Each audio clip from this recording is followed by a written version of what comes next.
Good evening. Here's to week number 3. I'm here. I'm a bit tired. I was really grumpy today. Well, just this evening. But I got my mile in on the treadmill and a shower, and I feel much better. It's crazy how much exercise can influence the attitude and the mental capacity, I guess, because it really makes a big difference, but I hate it. I loathe having to go for a walk. Like if I was playing sports with somebody, with a bunch of people and having fun and stuff, it wouldn't be a big deal, but I have to some days force myself to get my mile in just because I don't want to. But it really does make a difference. Last night, as I laid in bed and prayed and talked with God and just conversated, I had planned on tonight talking about something different, and he impressed on me that it needed to be about being set free from this mental health issues and to rely on him and to not be a slave to this. And that's like, it really is like being held captive. Like, I could not do it on my own.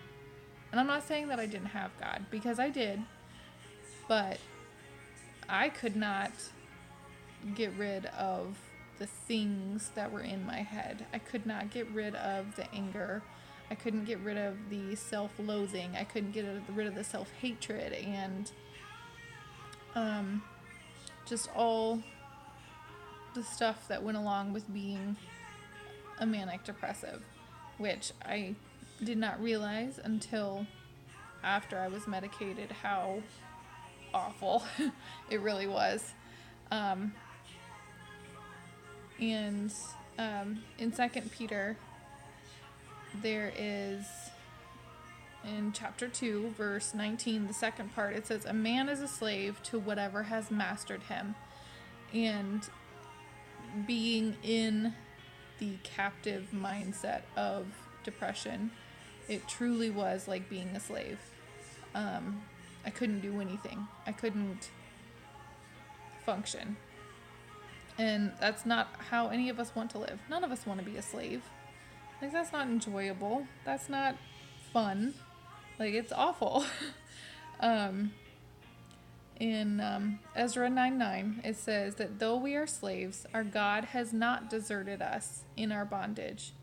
He has shown us kindness. He has granted us new life to rebuild the house of our God and repair its ruins, and he has given us a wall of protection.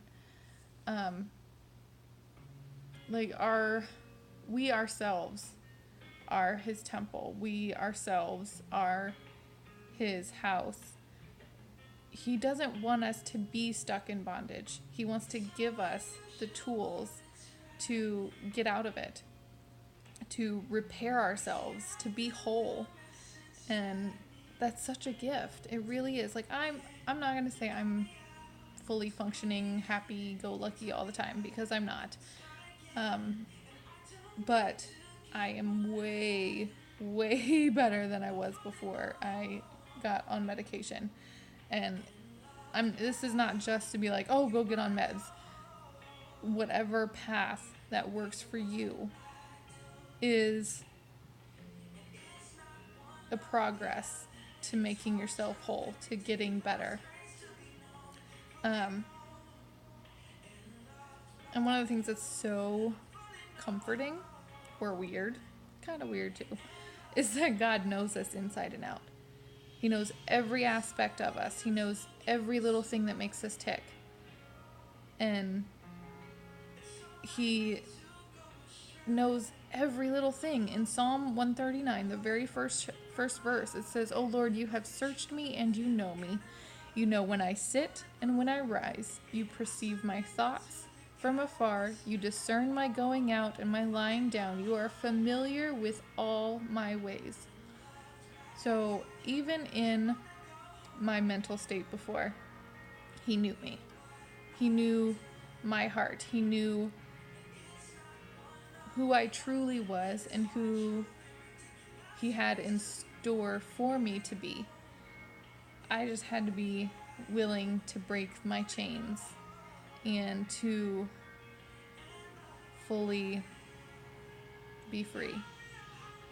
And the song in the background it gets me every time. It's by Torrin Wells, and it's called Known.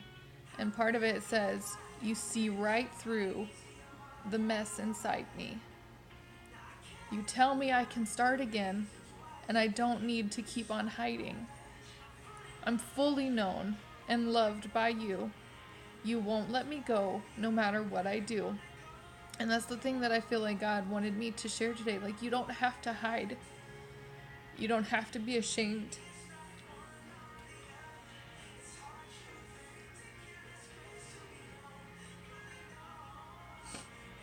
You're allowed to be free. You're allowed to seek that freedom.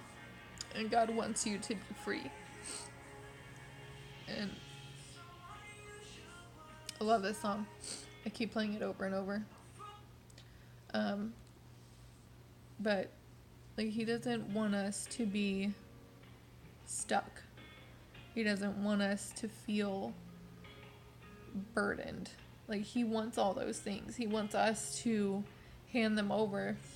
And there's so many times when I don't even have words to describe how I'm feeling or the pain I'm feeling or whatever the case may be. But I don't have to, because he knows me inside and out. He knows whatever the pain is. He knows it without me having to find words to put it into. And that's such a comfort, because I often don't have the words to be able to say, you know, like, especially before, I'm like I said, I didn't know I was having manic episodes. I just called them my crazy sods.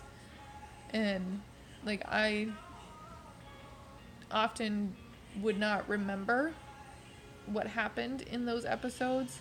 I would often not remember what I said or what I did or how I treated others or anything like that. And to ask for forgiveness for something I don't remember is hard. And to be able to be completely vulnerable with God and not have him hate me or be angry with me and be able to let go is very freeing. And it's nice that we can always start again. We can always start over. And he's with us every step of the way. And we don't have to give him anything for it. It doesn't cost us a bunch. He's ready, willing, and able to provide the way, to show us the way. That's what he wanted me to share. You're not alone. It's a very, very hard journey, and it's one that we should share. And that's why I'm here. I am meant to share this journey with you. I am meant to show you that there's other people that are struggling. There's other people who have been there and are on their way out or are trying to be better and getting better. If you're one of those, don't give up. Keep fighting. You are worth it.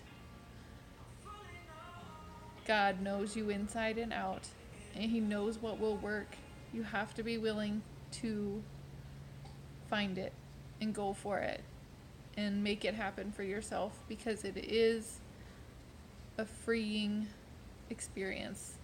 And to be free of the bondage of your mental state and your mental status and whatever it is that has a hold of you, it's okay to get rid of it. We don't have to carry it with us anymore. That's it for tonight. Have a good night.